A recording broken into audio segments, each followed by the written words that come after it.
is happening, fellow fantasy GMs? I am JJ Wang. He is the bearded one, DJ Dub. And with our powers combined, we are the Fantasy Couriers. Well, JJ Wang, we are ready for probably our last not talking about rookies having teams kind of week. Like next week, we'll probably do a little draft preview, but pretty soon we're gonna know where everybody is. That'll change some of these rankings and thoughts as we're going into the season. I ask you every week, but are you getting any more excited to know where they are? I mean, I usually get pretty excited, but I like getting to know these guys, just as much as finding out where they're going. I like to know about them before I know where they land, because then after I know where they land, I gotta play catch up. Like I gotta go back and research everything now, and there's just all these guys I gotta find and do it all in a condensed time. As of what I do, I've been studying these guys or looking at these guys for the last 3 months. So when they're drafted, I'll automatically know what they bring to that team and what that team is going, how they're going to be utilized. Well, I don't know anything, but I have a kind of sense of what they may do, so I don't need to cram it all in at one time. If that makes Yeah, sense. I'm a crammer. I've always been a crammer. I know you are. I studied for my test tonight before. I said I don't want to know about these guys that I'm not going to have to know about. There's like a bajillion running backs, and then a couple of them are going to be stuck. Indy's going to draft somebody. Yeah, I'm not going to draft that guy. He's behind Jonathan Taylor. And there's a couple of teams where they're going to be drafted. And it's going to be like, oh, But why would you not draft that guy? I mean, considering the injury history for any running back, Jonathan Taylor is not immune to that, as we've seen. So I feel like with the Colts running game, I feel like their backup, or maybe their backup, might get drafted in the late rounds. that's quite a possibility.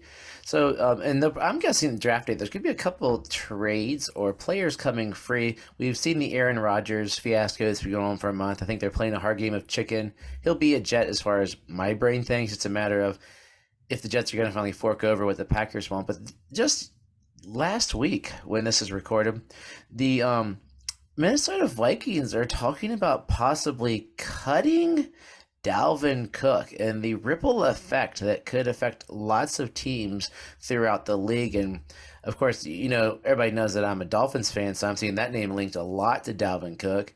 It wouldn't need as much pressure, but if the Vikings cut Dalvin Cook, do you think they're going to draft somebody? But does that move Madison up your rankings depending at that point, or what do you think? Well, I mean, it would definitely move him up the rankings, but I think we got to bring it down, bring him down a little bit. Like when he was a backup, he always looks good, the efficiency there. But when you get that workhorse running, when you're moving to that workhorse role, the efficiency comes down.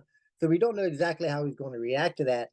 But keep an eye out on Ty Chandler, the rookie out of last year out of North Carolina. Still might be available if he's anywhere available. They do trade down. They've been talking about cutting Dalvin or trading Dalvin Cook for a while. I don't know why you would trade for him if you know they're going to cut him.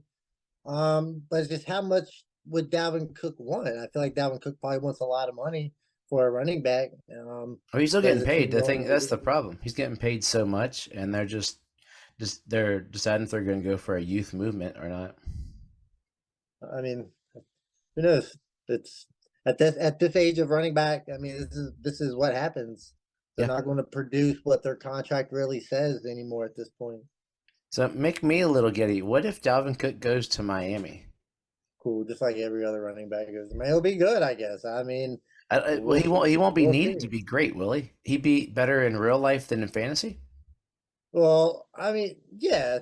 Well, I don't know. I mean, they'd probably still go with more of a committee back, probably, so probably wouldn't get the full workload. So yeah, probably be more of a better NFL running back than a fantasy running back, but he's probably still valuable.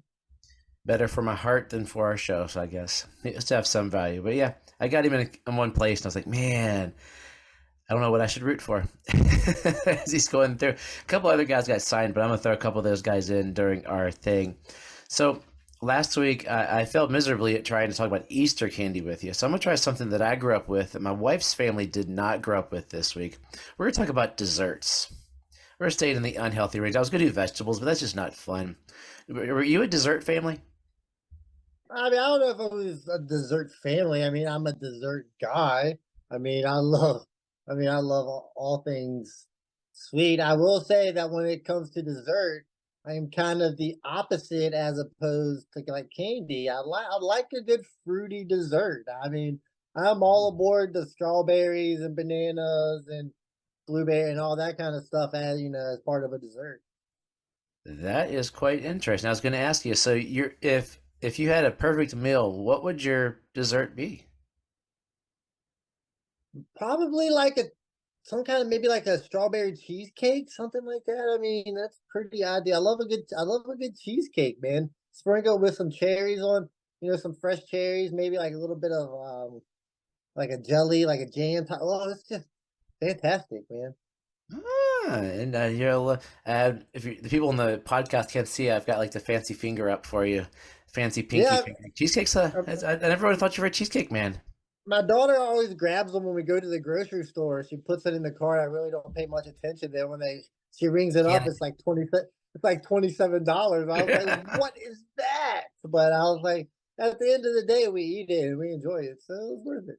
Yeah, give me a good old chocolate cake and a scoop of vanilla ice cream. Happy as Oh a no, pig in mud. I can't do it. If you would change it to a chocolate ice cream, then now we're talking. Oh, I'll throw chocolate. I'll put pretty much cookies and cream ice cream be pretty money in there. Like just the ice cream just gives that cake just that little bit of just the coldness to it, and it's Well, money. well, ice cream gives a little bit of the coldness and the greatness to pretty much anything. So. Yeah.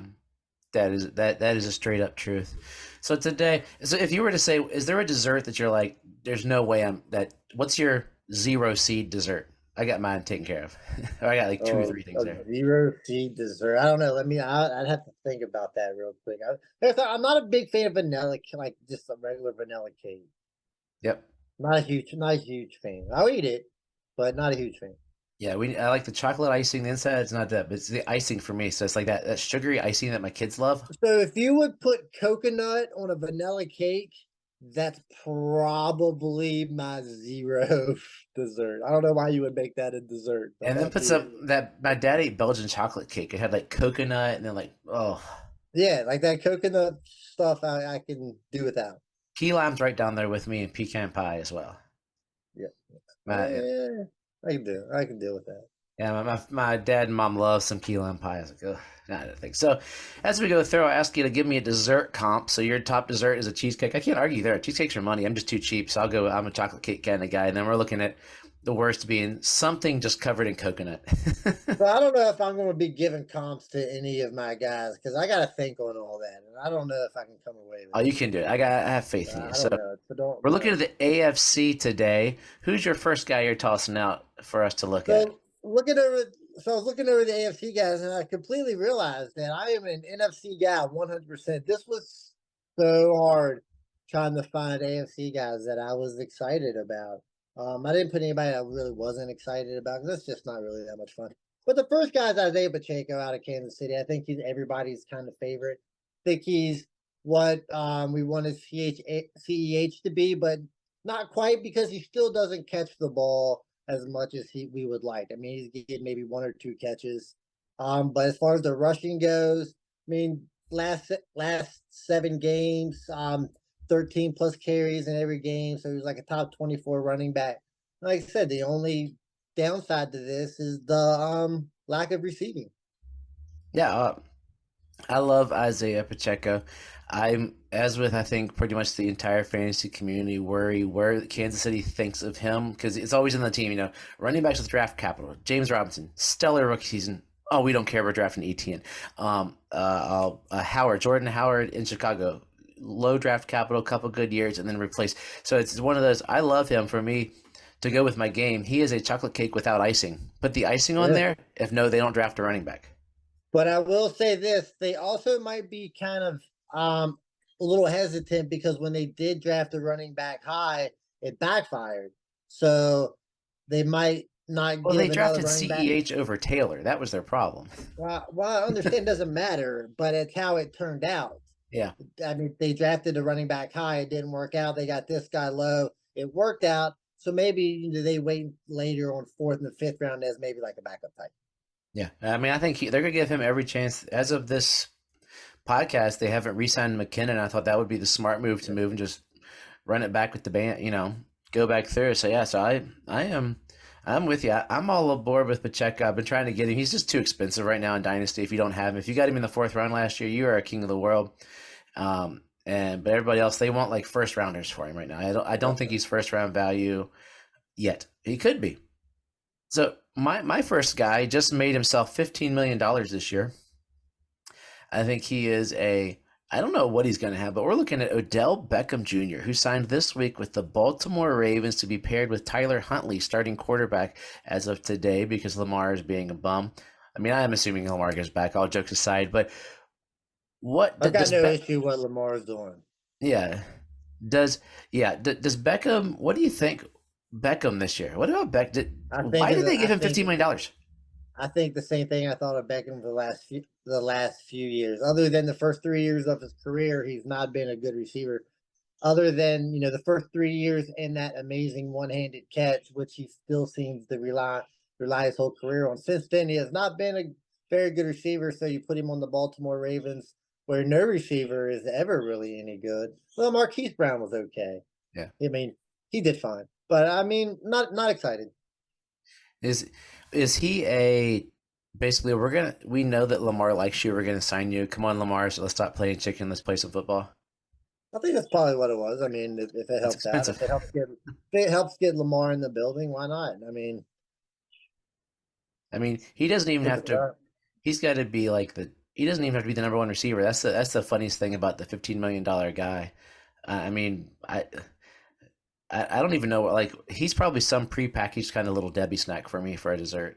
That's where he falls, because I'm not excited about it, but I could like it. I like some little Uh, Debbies. he's not a little Debbie for me. I love me some little Debbies. I eat little Debbies But every they're not up day. there with cake and cheesecake, so they're like right in the middle.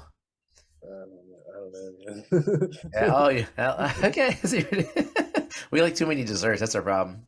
We need to find something that we're very polarized on. Uh, so Odell Beckham, does that affect Bateman? That was my last question with him.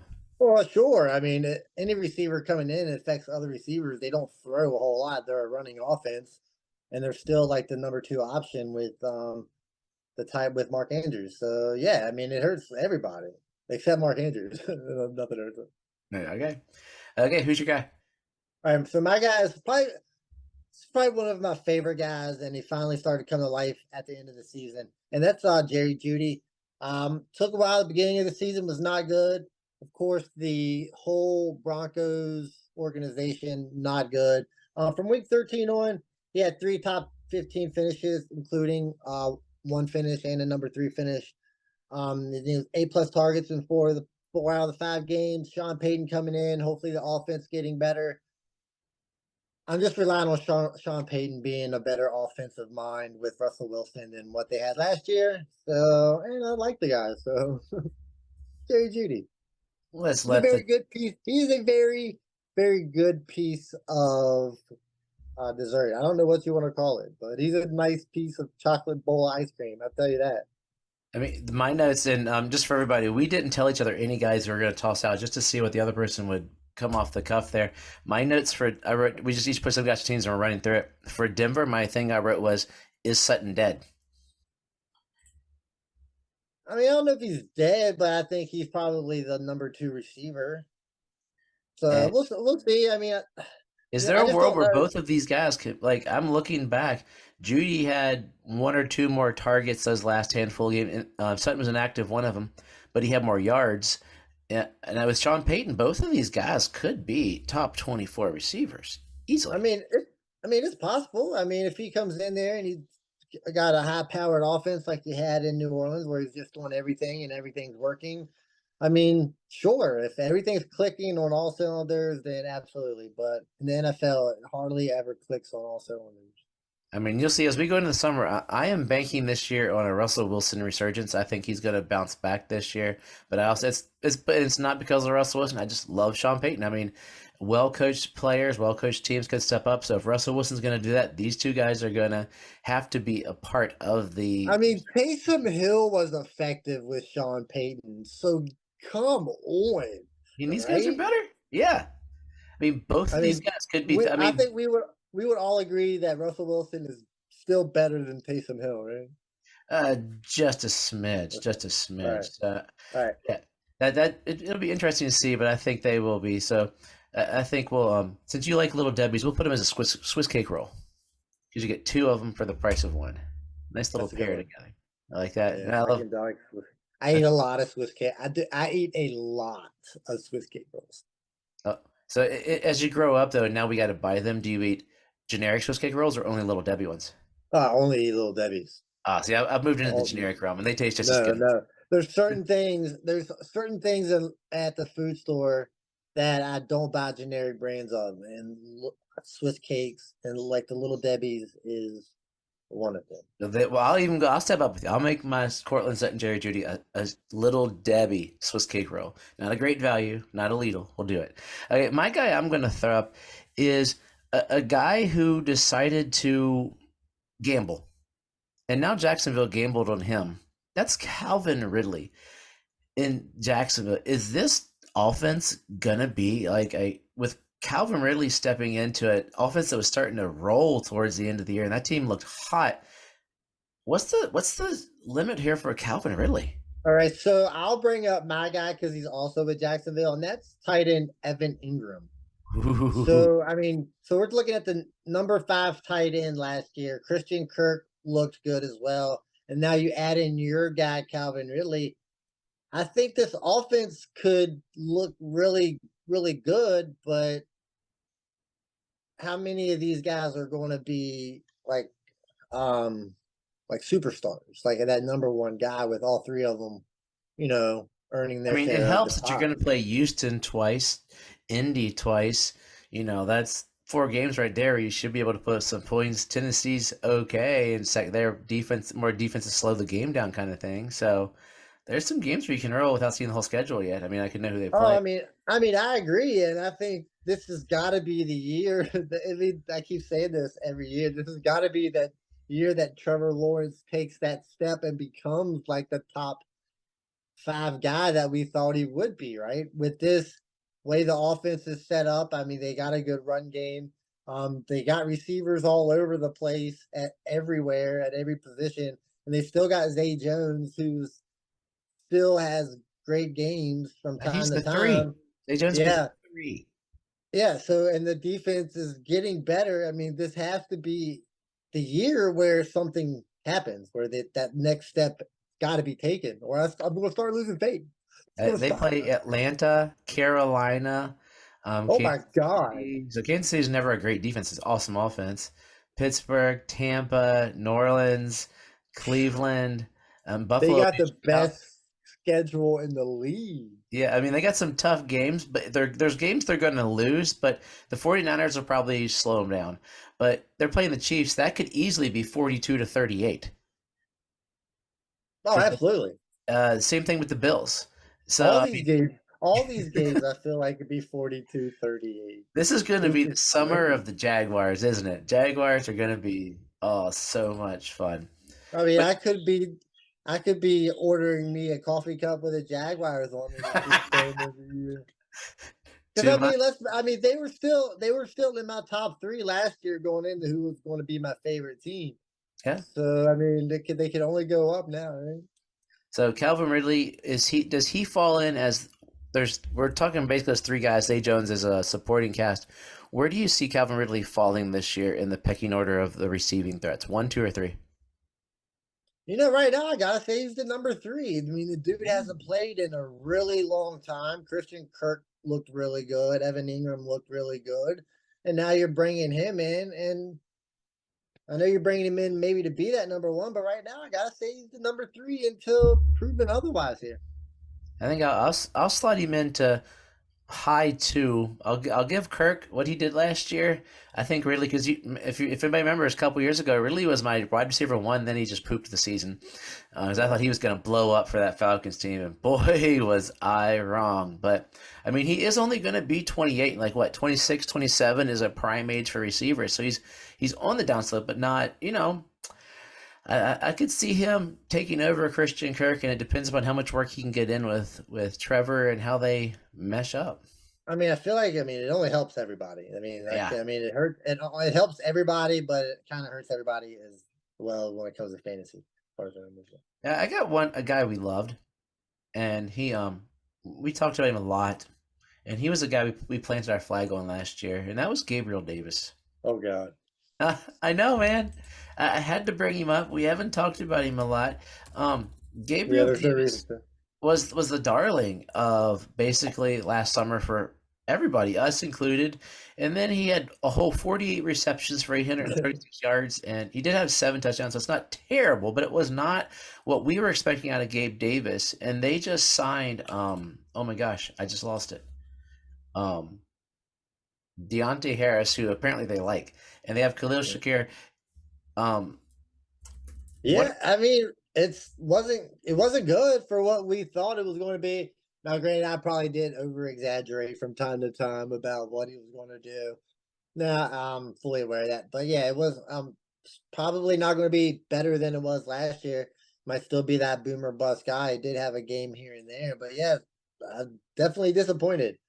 Not a very good dessert. Let's say that. and we want to bury him quick. He